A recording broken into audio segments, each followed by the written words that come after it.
ونصلي على رسوله الكريم. أما بعد،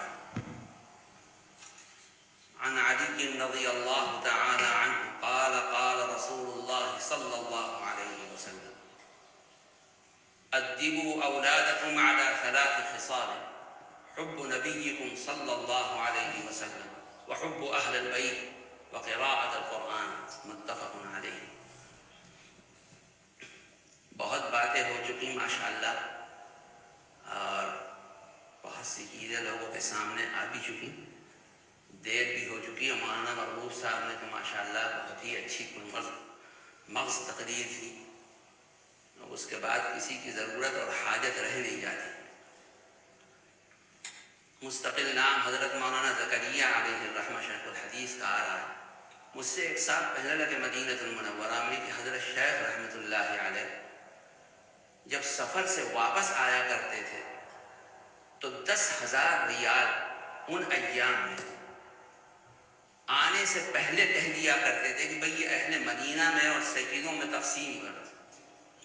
10,000 ریال۔ میں ان کا چہرہ دیکھنے لگا، میں نے کہا کہ کیا تم کہہ رہے ہو جامی صاحب؟ کہنا ہم میں گواہ ہوں اس چیز کا کہ یہ خیال تھا حضرت شیخ مولانا زکریا علیہ الرحمہ کو کہ پہنچنے سے پہلے سفر سے بھئی اس کو تقسیم کر دو، جتنے ہیں اہل مدینہ ہیں، سید جو فیملی ہے۔ میں نے کہا بھئی کمال ہو گئے حضرت شیخ۔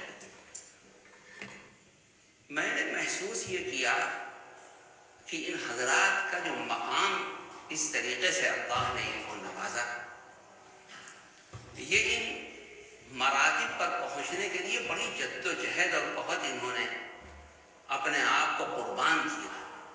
میں سن 90 میں والد صاحب رحمۃ اللہ علیہ کے ساتھ پہلی دفعہ آیا انگلینڈ میں، تو یہاں مفتی مقبول صاحب رحمۃ اللہ علیہ گلاسگو میں تھے، بڑی مسجد میں۔ انہوں نے جب سنا کہ والد صاحب رحمۃ اللہ علیہ آئے ہوئے تو ان کا اصرار ہوا کہ گلاسگو آئیے، لہذا میں اور والد صاحب رحمۃ اللہ علیہ گلاسگو چلے گئے۔ مجھ سے خود کہنے لگے کہ میں حضرت رائے پوری علیہ الرحمہ سے بیعت تھا، اور جب حضرت رائے پوری علیہ الرحمہ کا انتقال ہو گیا تو مجھ کو پیر کی تلاش ہوئی۔ اب کوئی سمجھ میں نہ آئے، پاکستان میں بہت تلاش کیا، کوئی آدمی نہ ملے، نگاہ میں نہ آئے، اس لیے کہ حضرت رائے پوری کو دیکھ چکا تھا۔ مدینہ المنورہ گیا اور حضرت شیخ کی مجلس میں جانے آنے لگا تو حضرت شیخ سے کچھ انس ہوا، علوم شرعیہ میں رہا کرتے تھے۔ حضرت سے میں نے درخواست کی کہ حضرت میں حضرت رائے پوری علیہ الرحمہ سے بیعت تھا، ان کا انتقال ہو گیا، اب میں رجوع چاہتا ہوں۔ حضرت نے کہا ٹھیک ہے، خیر بیعت ہو گئے، آنے جانے لگے مجلس میں۔ مجھ سے کہنے لگے کہ عصر کے بعد لوگوں کی ملاقات ہوتی تھی حضرت سے، اور وہ لائن اتنی لمبی ہوتی تھی کہ وہ علوم شرعیہ سے باہر تک چلی جایا کرتی تھی۔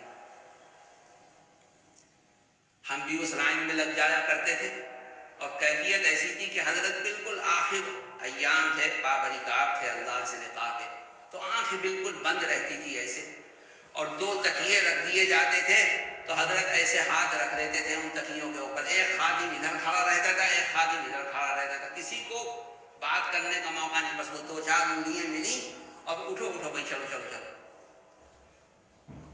کہنے لگے کہ ایک دن ذہن میں بات یہ آئی کہ بھائی حضرت شیخ مولانا زکریا علیہ الرحمہ کو مجھ سے وہ محبت اور تعلق نہیں ہے جو حضرت رائے پوری کو تھا، ان کے تو میں بہت سر چڑھا ہوا تھا۔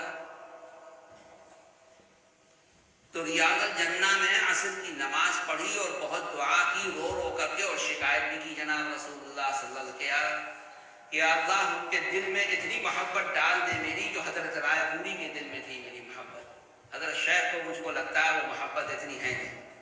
خیر دعا کر کے رو دھو کر کے چلے گئے اور لائن میں لگ گئے معمول کے مطابق۔ مجھ سے کہنے لگے کہ جب میں پہنچا وہاں اور میں نے ہاتھ میں ہاتھ ڈالا تو انگلیاں ہی لگتی تھی، تو فوراً میرا ہاتھ پکڑ لیا اور کہا مفتی مقبول، آنکھ بند تھی بالکل، کہا مفتی مقبول۔ میں نے کہا جی حضرت مفتی مقبول، شکایت مت کیا کر، بہت محبت کرتا ہوں تجھ سے۔ آنکھ کھل گئی، میں نے کہا یا اللہ کیا آپ کہہ رہے ہیں؟ کہا بالکل بلا کسی واسطے کے مجھ کو انہوں نے سنایا، مفتی مقبول شکایت مت کیا کر، بہت محبت ہے تجھ سے مجھے۔ تو یہ اکابر تھے ہمارے، اللہ اکبر، یہ مقام ان کا اللہ کیا بیان کیا جائے۔ تو میں کہہ رہا کہ جناب رسول اللہ صلی اللہ علیہ وسلم کا ارشاد ہے کہ حب نبیکم صلی اللہ علیہ وسلم ادبوا اولادکم علی ثلاث خصال، کہ لوگوں اپنے بچوں کو 3 چیزیں سکھاؤ۔ نمبر 1 جناب رسول اللہ صلی اللہ علیہ وسلم سے محبت، نمبر 2 اہل بیت سے محبت، نمبر 3 قراءت القرآن۔ آپ نے فرمایا لہذا ہم لوگوں کو جناب رسول اللہ صلی اللہ علیہ وسلم کے جو اہل ہیں ان سے محبت کرنی چاہیے۔ حضرت مولانا اسد صاحب رحمۃ اللہ علیہ مجھ سے کہنے لگے کہ مولانا بدر عالم نے مجھ سے کہا کہ سید ہو اس لیے مواضع شریف میں جا کے کھڑے ہو جاتے ہو، اگر سید نہ ہوتے تب دیکھتا میں کہ کہاں کیسے کھڑے ہوتے ہو۔ خود کہا مجھ سے مولانا اسد صاحب رحمۃ اللہ علیہ نے کہ مولانا بدر عالم نے کہا کہ سید زادے ہو اس لیے کھڑے ہو جاتے ہو جا کر کے مواضع شریف میں، سید زادے نہ ہوتے تو پھر دیکھتا کیسے کھڑے ہوتے ہو وہاں جا کر۔ ان حضرات کا مرتبہ تھا، رتبہ تھا، اللہ اکبر و کبیرہ۔ حضرت مدنی قدس سرہ العزیز، اللہ اکبر، گھر میں کچھ نہیں ہے، 11 افراد ہیں مدینہ المنورہ میں۔ جب سبزی منڈی بند ہو جاتی ہے تو پرنانا جو ہیں وہ جاتے ہیں اور سبزیاں جو کچھ پڑی ہوتی ہیں ان کو اٹھاتے ہیں، دھوتے ہیں، پکاتے ہیں، اور 11 افراد ہیں گھر میں تو کٹورے ہیں وہ مٹی کے 11 حصے کیے جاتے ہیں اس کے۔ دال کا پانی ہو تو وہ، سبزی کا پانی ہو تو وہ۔ سید محمود رحمۃ اللہ علیہ جو سید حبیب رحمۃ اللہ علیہ کے والد ماجی تھے، سب سے چھوٹے بھائی حضرت مدنی کو یہ اپنا حصہ جلدی سے پی کر کے اور پھر روتے تھے کہ میرا پیٹ نہیں بھرا، مجھے اور دیجیے۔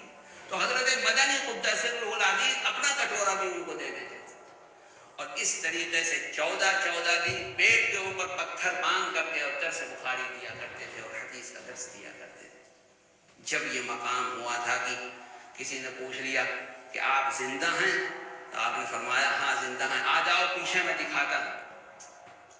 3 دن تک سبق نہیں ہوا، 3 دن کے بعد کہا کہ اچھا پیچھے آ۔